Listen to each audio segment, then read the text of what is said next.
I've been using a frequency lens to decode the essence of the scriptures. I use scripture because that's what I grew up with, that's what I know. But on this journey, I've come to understand something deeper. This message isn't just about one book or one religion, it's bigger than that because truth, real truth, doesn't belong to a single culture. When I started doing deeper research, I began looking at the teachings of other cultures and spiritual traditions. And you know what I found? Many of them are saying the same thing, just in different ways. Let's take a look. In native traditions, everything is energy. Nature, spirit, thought, all of it vibrates. They teach that if you're angry, bitter, or greedy, your energy drops. But when you're grateful, loving, and connected to the earth, your frequency rises. In Eastern traditions, Taoism, Buddhism, Hinduism, we hear about chi, prana, kundalini, the life force that flows through everything. And what activates it? Stillness, awareness, compassion, discipline. Sound familiar?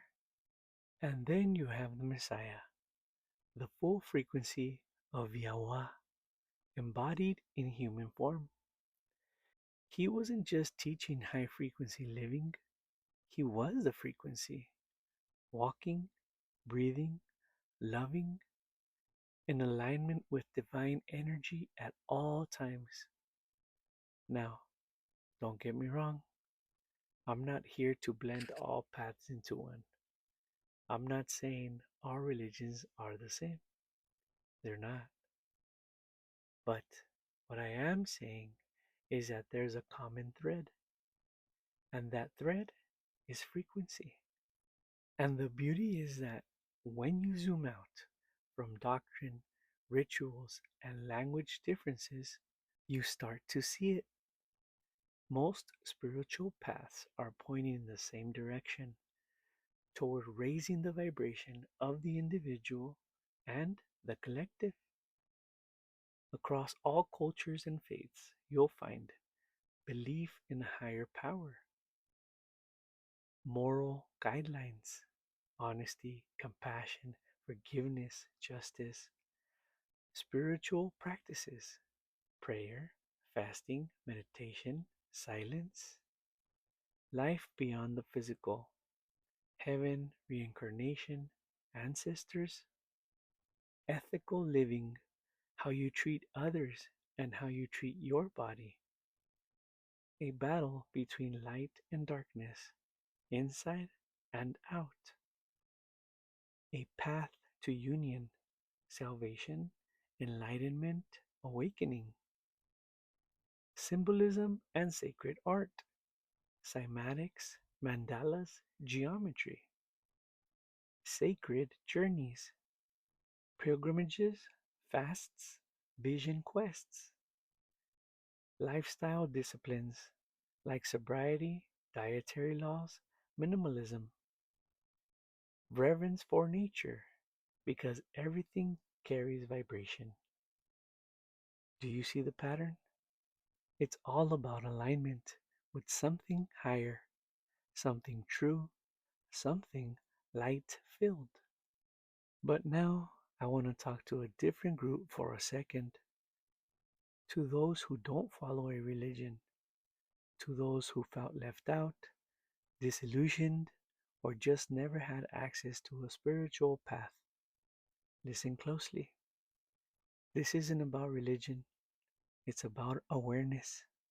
It's about realizing that your emotional state, your frequency, is shaping everything around you. You don't need to memorize verses or sit in a temple to know when you're in a low state. You feel it. You know what it feels like when you're kind and when you're bitter. You know the difference between peace and chaos, between love and fear. That is your spiritual compass. That's your internal resonance meter. So, whether you were raised in religion or have no belief at all, the truth remains. You get to choose the frequency you live in. And the best part, that choice is for you. Choosing patience, joy, gratitude, discipline. It's not about trying to impress a higher being. It's about stepping into your true self, your highest self. Science supports this, ancient texts confirm it, and if you're honest, you already know it. Because truth has a frequency, and frequency doesn't lie. So, wherever you are on your journey, religious, spiritual, questioning, healing, remember this: the goal isn't to join a club, it's to align with the truth that's already inside of you. The Creator is still speaking, the vibration is still flowing, and you are still invited, not by pressure, not by guilt, but by resonance. No matter how many times the scriptures have been retouched, no matter how much vocabulary has changed or been mistranslated over the centuries, the essence remains. And that's what I focus on. Because at the end of the day, I'm not teaching anything new. I'm just echoing the same message Yahushua HaMashiach walked in, the same frequency he lived in. And now, thanks to science and energetic breakthroughs, we can actually see what they only felt. We can test it, we can prove it, we can live it. Because doesn't it make sense that the Creator, the source of all things, would speak to every people, in every language, in every generation? He doesn't make exceptions, and neither does frequency. It just is for everyone. So, whether you call it spirit, light, chi, love, or truth, if it's real, it will resonate. And if it resonates, maybe that's because you already remember. See ya.